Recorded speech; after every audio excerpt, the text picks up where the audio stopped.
kita ya, ternyata di sana ada ya ini ya ada hal-hal yang saudara harus klik ya. Ini udah ada 10 yang hadir ya, silakan sudah klik yang hadir. Kemudian kita sekarang di sini di pertemuan kelas, dan untuk kelas ini apakah sudah ada yang presentasi untuk hari ini? Sudah ada yang presentasi? Pak, belum siap, Pak. Sudah ada? Nah, kalau kita lihat di kelas sudah ada? Yang akan presentasi pada pertemuan ini sudah ada? Nah, berarti belum ya. Kalau kita lihat sekarang, saudara sudah isi belum tugas-tugas presentasi yang pernah diberikan? Tugas presentasi yang pernah diberikan itu ya, kita coba misalkan lihat di kelas kita.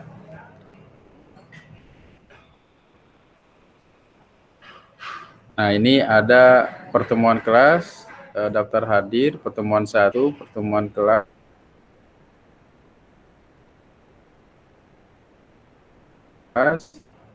kemudian ya ini kemarin, ya, berarti belum ada ya nih bagi tugas 00.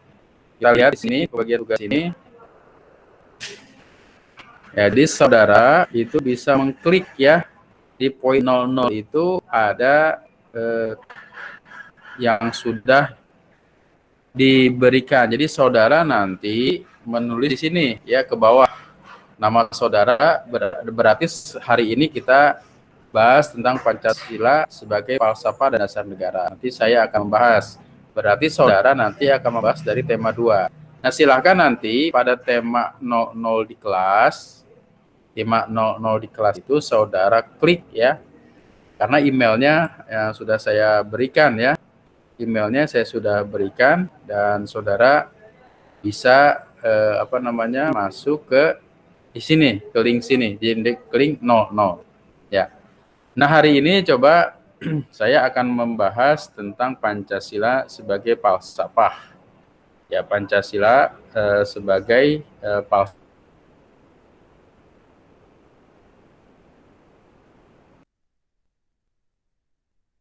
File presentasi saya cari dulu.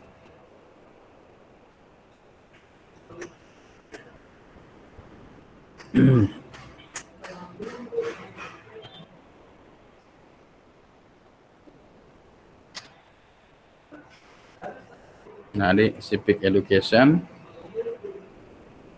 Nah, ini ya. Ini kita Pancasila sebagai sistem falsafah. Apakah layar saya ini terlihat?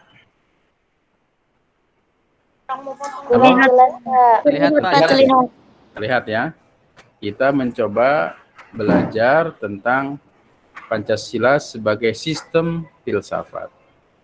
Nah, sebelum kita membahas tentang apa itu filsafat, saudara harus memahami dulu ya, bahwa Pancasila adalah sebagai ideologi bangsa. Ketika seseorang warga negara Indonesia tidak memiliki ideologi Pancasila, maka keindonesiaannya perlu dipertanyakan. Nah, yang disebut dengan Indonesia adalah mereka yang sudah menyepakati Pancasila sebagai filsafat atau ideologi bangsa. Nah, kemudian berpikir tentang filsafat, jadi di Sekolah Tinggi Ilmu Tarbiyah ini nanti saudara akan banyak belajar tentang filsafat. Ya, salah satunya ada filsafat umum, ada filsafat Islam, dan ada filsafat pendidikan. Nah, sekarang kita mencoba memahami Pancasila sebagai filsafat dasar bangsa Indonesia. Apa itu filsafat? Nah, filsafat itu bisa bermakna cinta atau pecinta atau mencintai, atau Sofia. Sofia itu bisa bermakna kebijakan, bisa bermakna kearifan, bisa bermakna hikmah, hakikat, kebenaran. Jadi orang yang belajar filsafat itu di akhirnya itu termasuk orang yang nanti akan bijaksana. Karena inti dari filsafat itu adalah kebijaksanaan atau cinta atau filosofi. Karena itu orang yang belajar filsafat adalah mereka yang belajar tentang hakikat. Hakikat itu adalah sesuatu yang sesungguhnya. Ya, sesuatu yang sesungguhnya, dan itu bisa berasal dari suatu pemikiran yang mendalam. Jadi kalau begitu, filsafat bisa dimaknakan juga sebagai suatu pemikiran yang mendalam. Pemikiran itu bisa berarti suatu jawaban terhadap pertanyaan-pertanyaan. Karena itu juga sering disebut bahwa filsafat adalah ilmu bertanya, ya, dan mencari pertanyaan. Setelah mencari pertanyaan, kemudian mendapat jawaban-jawaban yang dipahami itu membuat seseorang menjadi bijaksana. Itu namanya belajar filsafat. Nah, ketika belajar filsafat kemudian tidak membuat orang itu bijaksana, maka pasti ada sesuatu yang tidak tepat dalam proses pembelajarannya. Ya. Kemudian filsafat juga dimaknai sebuah pemikiran yang mendalam atau disebut juga sedalam-dalamnya terhadap sesuatu secara metodik, sistematik, ya ini pahamnya metodik menurut metode-metode tertentu, sistematik tersistem, ya sistem ada tahapan-tahapan yang harus dilakukan, menyeluruh artinya komprehensif terhadap apa saja yang terkait dengan filsafat itu. Kemudian filsafat itu untuk mencari hakikat sesuatu. Nah, karena itu ketika bangsa kita itu merdeka, maka pertanyaan yang mendasar adalah apakah hidup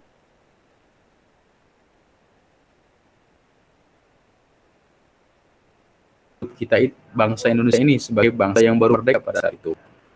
Maka kemudian dilalui tahapan-tahapan yang tidak sederhana. Artinya tahapan yang panjang karena para tokoh-tokoh bangsa kita sudah memberikan rumusan-rumusan.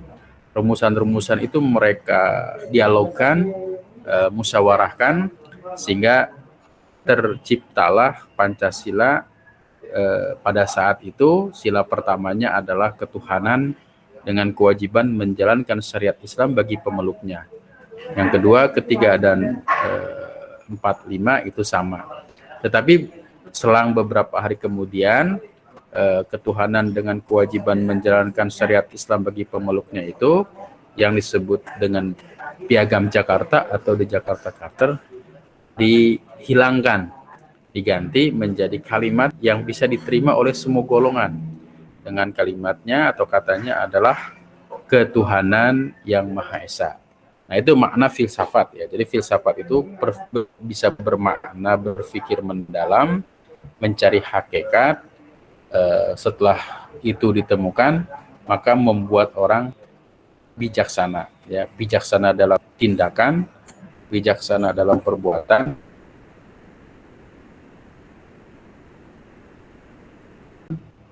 dan juga aku. Nah,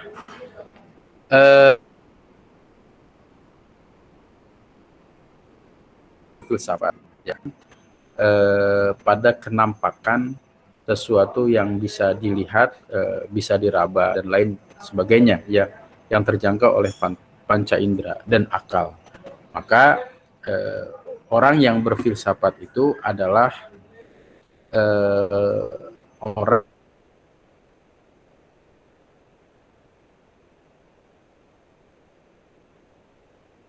yang terkadang menyelidiki, ya, tentang sesuatu yang membuat kenapa bisa terjadi seperti itu, ya, karena manusia ini adalah salah satu makhluk yang paling hebat yang ada di muka bumi ini. Atau kalau kita sederhanakan bahasanya, bahwa manusia adalah satu-satunya makhluk hidup yang diberikan akal oleh Allah Subhanahu wa taala. Sehingga dengan akalnya itu manusia mampu merumuskan, menciptakan, kemudian juga mampu untuk membuat sesuatu dan belajar dari sesuatu untuk kemudian lebih baik dari sebelumnya. Nah, jadi ketika manusia itu takjub terhadap sesuatu, maka orang itu akan menyelidiki apa itu penyebabnya, kenapa seperti itu. Pertanyaan-pertanyaan itu dijawab ya melalui trial and error, melalui ujian-ujian, uji coba, baik di lab atau dimanapun, sehingga kemudian jarib-jarib takun arifan, dicoba-coba kemudian juga mendapat sebuah arifan, pengetahuan ya. Kemudian yang kedua, manusia itu terhadap memiliki kesangsian. Kenapa bisa sangsi? Kenapa bisa ragu-ragu? Dan itu juga harus terjawab. Ya, sikap ini juga berguna untuk menemukan titik pangkal yang kemudian tidak disangsikan lagi. Jadi cogito erga sum bahasanya ya. Jadi manusia itu kadang-kadang ragu-ragu. Nah, ragu-ragu inilah yang membuat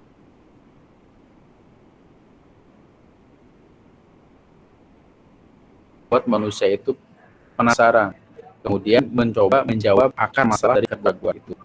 Nah, setelah ditemukan sumber masalahnya, maka manusia dapat mengembangkan pengetahuan itu menjadi pengetahuan yang lebih tinggi lagi.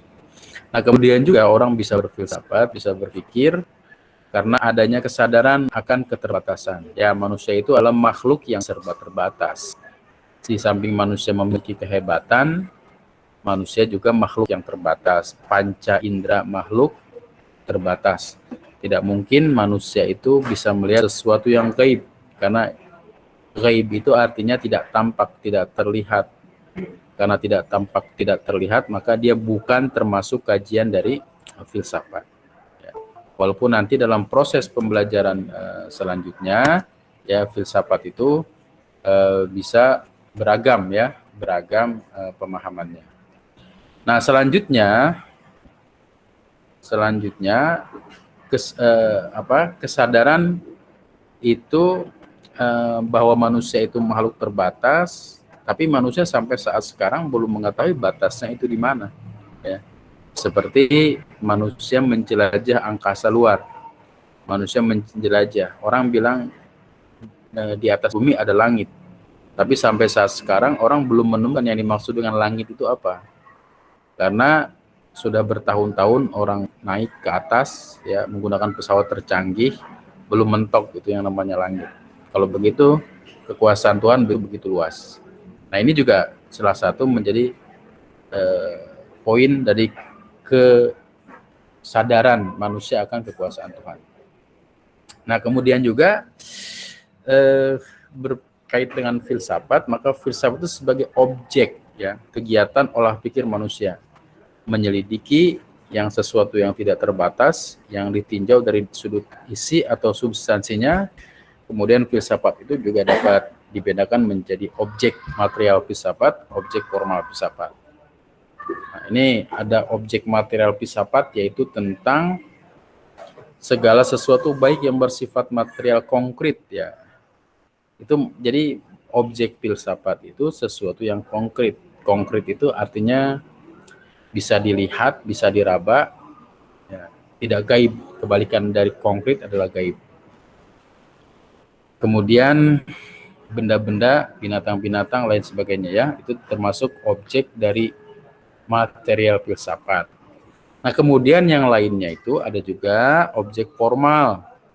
Ya, seperti memandang seorang peneliti terhadap objek material tersebut. Jadi objek formal ya, jadi sebagai sebuah cara pandang, itu objek formal.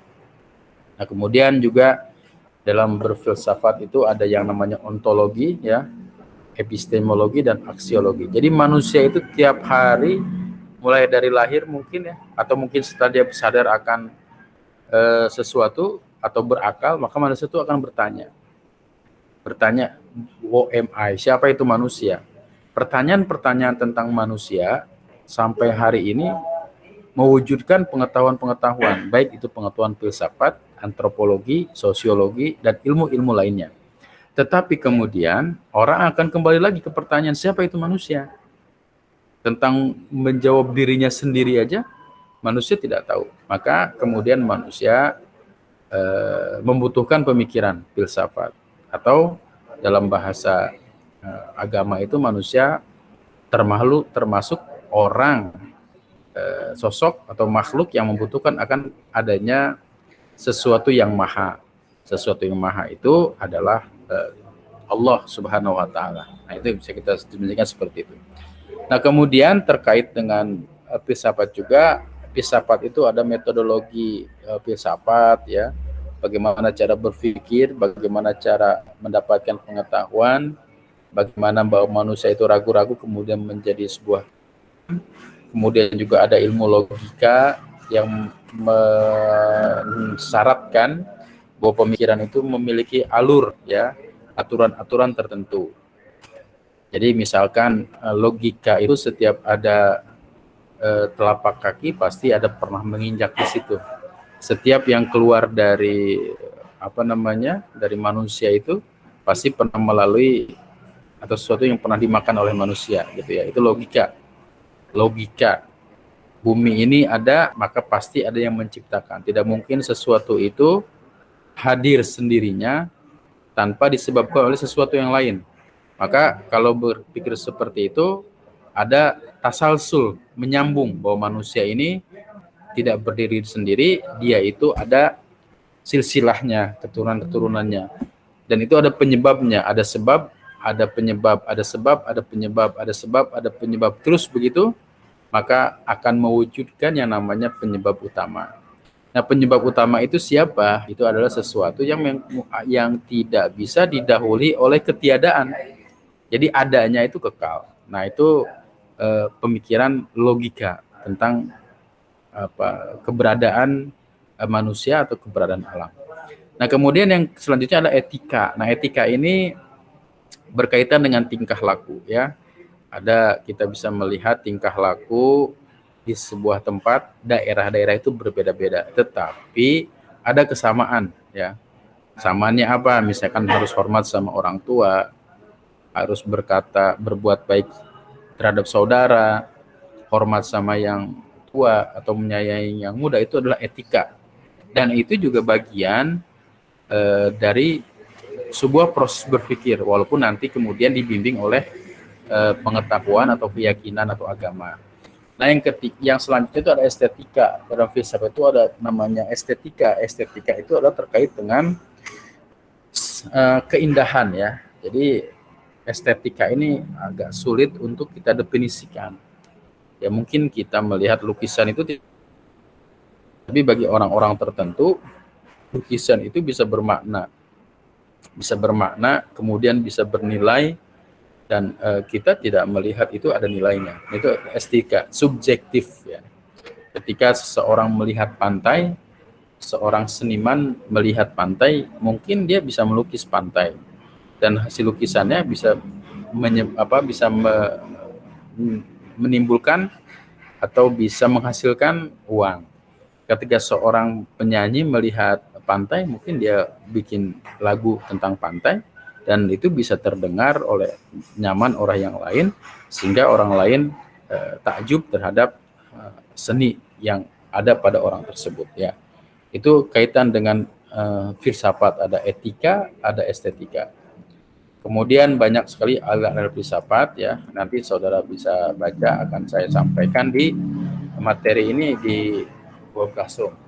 Nah, kemudian terkait Pancasila, kalau dikaitkan dengan filsafat, maka Pancasila ini adalah jati diri bangsa. Jadi pertanyaannya, jati diri bangsa Indonesia itu apa? Maka jawabannya, jati diri bangsa Indonesia itu adalah Pancasila. Ya, jadi nilai dalam Pancasila sudah ada dan hidup sejak zaman dulu yang tercermin dalam kehidupan sehari-hari. Pancasila itu rumusannya berasal dari para pendiri bangsa. Nah, para pendiri bangsa itu juga melihat dari konteks sejarah ketuhanan yang Maha Esa, misalnya bahwa itu bangsa Indonesia sejak dulu sampai kini, ya mungkin sampai nanti, termasuk bangsa yang religius, bangsa yang meyakini adanya sesuatu yang maha. Sesuatu yang maha itu adalah Tuhan. Nah, kemudian Tuhan ini didefinisikan dalam agama-agama ada dalam bentuk Allah Subhanahu wa taala. Sebagai seorang muslim kita meyakini bahwa Allah itu adalah Tuhan kita, la ilaha illallah Muhammadur Rasulullah. Tapi agama yang lain tetap meyakini juga adanya Tuhan dalam bentuk trinitas. Agama yang lain meyakini juga adanya Tuhan dalam bentuk dewa, dewi ya. Agama lain juga meyakini adanya Tuhan dalam bentuk-bentuk dewa-dewa atau istilah-istilah lainnya. Tetapi pada faktanya memang bangsa Indonesia adalah bangsa yang religius, ya, beragama, meyakini adanya Tuhan. Ya, tinggal kita berdakwah saja agar mereka dapat memeluk ajaran-ajaran Islam. Kenapa berdakwah? Ya karena proses Islam di Indonesia ini belum tuntas, ya. Harus dilakukan terus-menerus dan tidak boleh kendor bahasanya gitu ya. Itu Pancasila sebagai sistem filsafat. Dan kemudian dalam konteks agama-agama, Pancasila itu juga mendapat tempat dan tidak bertentangan dengan keyakinan agama-agama di Indonesia. Dengan Islam dia cocok, ya. Jadi ketuhanan yang maha itu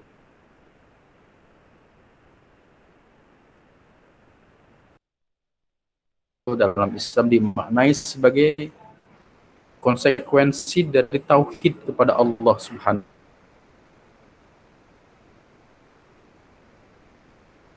Kemudian juga adalah bahwa ketuhanan yang Maha Esa itu ada di tengah, mengarsir sila-sila yang lain. Ini berarti bahwa memang religiusitas bangsa kita ini harus ada di semua lini kehidupan bangsa Indonesia. Nah itu ya. Jadi Pancasila sebagai filsafat dan nilai dari bangsa kita. Kemudian kesatuan, rumusan kesatuan sila-sila Pancasila sebagai suatu sistem. Jadi antara sila 1, sila 2, 3, 4, dan 5 itu adalah satu kesatuan. Saudara tidak boleh mengakui sila ke-1 saja tanpa mengakui sila-sila yang lain. Nah itu adalah sebagai sebuah sistem, sebagai sebuah kesatuan, dan ini juga menjadi cita-cita. Yang cita-cita ini masih dalam bentuk abstrak ya. Karena kalau kita kalau kita jujur, ketuhanan yang Maha Esa itu sila pertama, kalau kita tanya misalkan siapa sih orang Indonesia ini yang paling bertuhan, yang paling cocok dengan sila pertama, itu akan susah mencari contohnya. Nah, ini beda dengan ajaran Islam yang memang sudah memberikan contoh, laqad kana lakum fi Rasulillah uswatun hasanah, seperti itu ya. Nah, kemudian sistem itu adalah suatu kesatuan. Ada bagian-bagian, tapi bagian-bagian itu menjadi satu kesatuan. Kemudian bagian-bagian tersebut memiliki fungsi, ya. Kemudian bagian-bagian tersebut memiliki hubungan dan memiliki ketergantungan. Bagian-bagian tersebut bertujuan untuk mencapai sebuah tujuan bersama. Jadi Pancasila ini tujuan bersama. Tujuan bersama siapa? Tujuan bersama seluruh rakyat Indonesia. Dan kemudian juga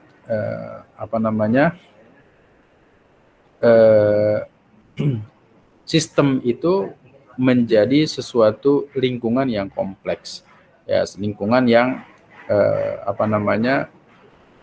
menjadi bagian dari tujuan oleh semua komponen bangsa kita. Nah, Pancasila itu merupakan suatu kesatuan ya. Sila-sila Pancasila itu bersifat organis. Jadi sila Pancasila pada hakikatnya merupakan suatu kesatuan peradaban. Dalam arti setiap sila merupakan unsur yang mutlak dari kesatuan Pancasila. Setiap sila tidak dapat berdiri sendiri terlepas dari sila-sila lainnya. Di antara sila satu dan lainnya tidak saling bertentangan. Jadi tidak mungkin ya sila pertama bertentangan dengan sila kedua bertentangan dengan sila ketiga, karena ini adalah sebuah sistem yang satu sama lain bertujuan untuk mencapai tujuan-tujuan tertentu. Nah, selanjutnya ya ini Pancasila ya, seperti ini digambarkannya ya. 1, 2, 3, 4, ini sebuah sistem seperti piramida ini. Nah, kemudian itulah ya terkait dengan Pancasila. Lebih jauhnya nanti kita akan dialogkan. Oke ya, itu dulu sementara bahasan kita tentang Pancasila sebagai sebuah sistem. Nah, kalau ada hal-hal yang kira-kira didiskusikan, disilahkan ya. Ada hal yang ingin ditanyakan terkait bahasan tentang Pancasila ini? Kalau ada, boleh diklik itu ada gambar tangan untuk kita diskusikan. Tidak ada? Halo? Saskia, ada Saskia? Kemudian Edo, ada Edo? Ya, ada ya. Oke ya, Hadir. jadi ini adalah sebagai suatu kesatuan ya yang tadi sudah disampaikan. Nah, kalau ada yang ditanyakan, silahkan. Nah, kemudian saudara, kalau saya lihat di sini memang belum mengisi ini ya, belum mengisi ini ya, ada nama-nama di sini. Nah, coba saya sekarang saudara silakan isi. Setiap saudara ini bisa mengisi satu. Ya, ini udah ada nih. Miftahul Fajri, Irmansyah sama Suwandi. Ini boleh. Silakan yang lain nanti silakan isi di sini ya. Ini kalau sudah ada silakan diisi. Silakan diisi dulu saja ya. Ini layar ini terlihat tidak loh saudara? Terlihat kan ya? Jelas Pak, jelas. Terlihat. Ya, kalau layar ini terlihat, jadi silakan saudara klik di kelas, ya artinya di kelas itu kita ke kelas dulu, ada tugas kelas, ya, ada tugas kelas. Nah ini di poin 00 ini kamu saudara klik. Ketika saudara klik seperti ini, ya, karena memang di email pernah diberikan, nanti saudara bisa isi. Di sini bisa isi. Misalkan sekarang ini sudah, berarti nanti isi yang 2 atau yang 3 ya. Nah, untuk sementara coba saya tugaskan itu dulu, saya berikan waktu beberapa menit mungkin ya untuk ngisi ini dulu, biar layarnya terlihat oleh saudara. Ini silakan diisi ya, silakan diisi dulu. Iya Pak. Ya, silakan diisi dulu ya.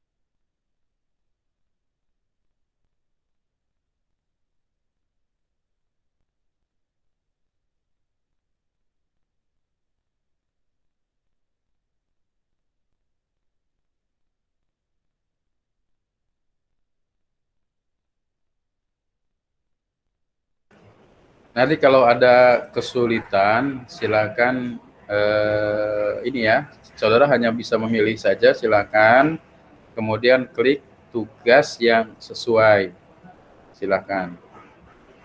Kalau ada kesulitan bisa.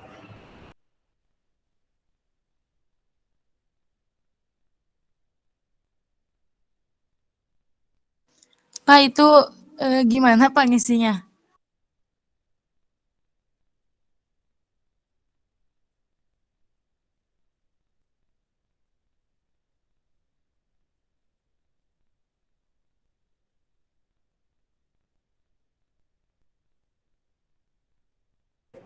Ya,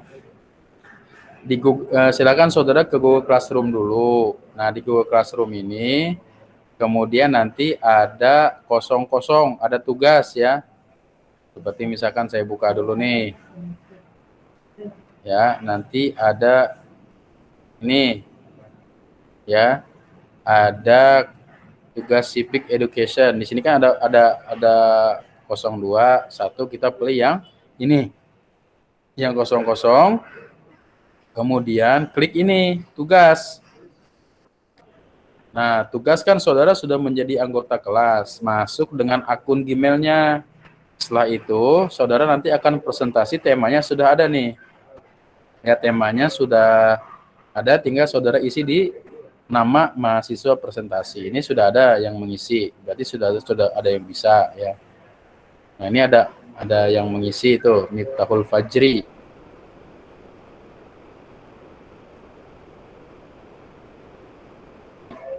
Sudah ada yang mengklik. Jadi saudara ngisi di sini ya. Silakan, sesuai yang tema ini disesuaikan dengan tema saudara yang minat, yang diminati oleh saudara. Paham nggak kira-kira? Paham, Pak. Oke, paham ya.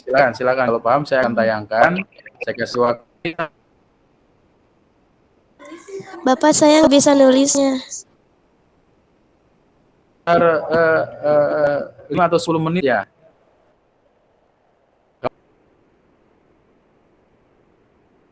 Nah, bisa nggak memungkinkan ya.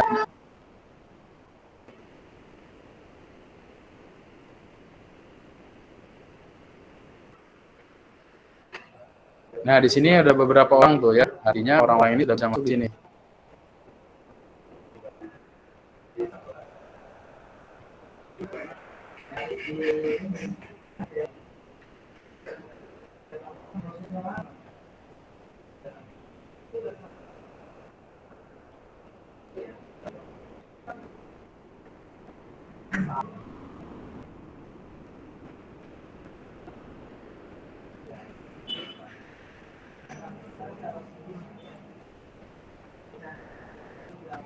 Coba kalau memang ini saya akan kirim email ke saudara, nanti cek emailnya untuk bisa berbagi file di sini. Gimana? Bapak, saya nggak paham gimana cara masukinnya. Ya, ini saya copy, kemudian nanti ada email ya. Ada email masuk, saudara buka. Email masuk. Ini kan file berbagi. Ini, saya berbagi file dengan saudara. Saudara sebagai editor. Baik. Nah, silahkan klik tautan untuk masuk. Saudara masuknya sesuai dengan nama email yang ada di kelas. Nah, ini jadi file bersama. Nah, itu saya kirim. Silakan dicek emailnya, dibuka, nanti silakan isi ini ya. Isi nama-nama yang ada di sini. Ini sudah ada. Ada Ika Purbasari dan Ike Purbalarang. Purbasari Purbalarang. Ini sudah ada yang isi. Nah, itu ya. Kalau bisa yang pertama diisi, jangan yang terakhir.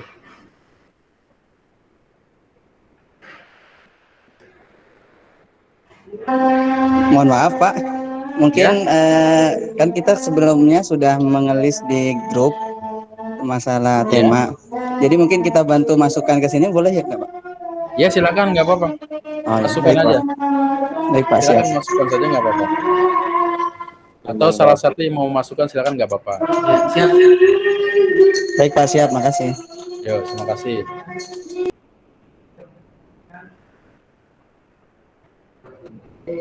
Terima kasih Pak Miftahul Fajri yang sudah mau mengisi. Oke, saya pikir sampai sini dulu, karena walaupun kita tutup, karena saya sudah bagikan link ini, saudara bisa kerjakan, jadi tidak harus menghabiskan pulsa saudara. Jadi pertemuan kita pada saat ini kita cukupkan dulu ya, sampai saat ini, dengan catatan nanti saudara mengisi ini ya. Iya, Baik, Pak. siap. Saudara mengisi ini. Oke, terima kasih atas perhatiannya, mudah-mudahan paham. Mohon maaf atas segala kekurangan. Kita sama-sama tutup dengan baca hamdalah. Alhamdulillahirabbil Terima alamin. kasih. Assalamualaikum warahmatullahi wabarakatuh. Waalaikumsalam Waalaikumsalam warahmatullahi warahmatullahi wabarakatuh. wabarakatuh. wabarakatuh.